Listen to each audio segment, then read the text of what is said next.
Hi guys, good evening. Now we'll make an ice Chemex. Next is ice Chemex, and this one V60. Now we will pour the water until we come up the milli. It's only 170. Now we have 77, 80. It should be slowly.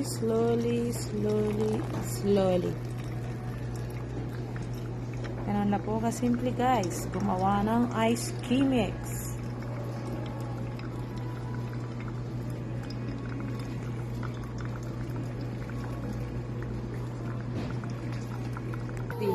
Ice. Tapos na. May kasama siyang cookies.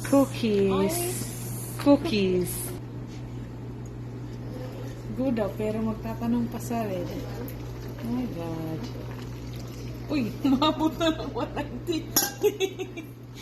Ayan na.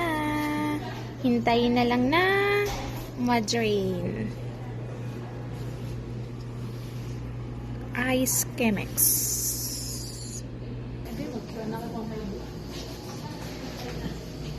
Yan na po, dalawang ice V60 na may tatlong cookies. Okay.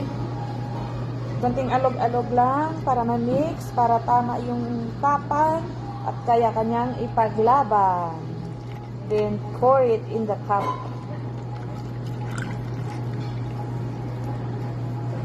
Okay.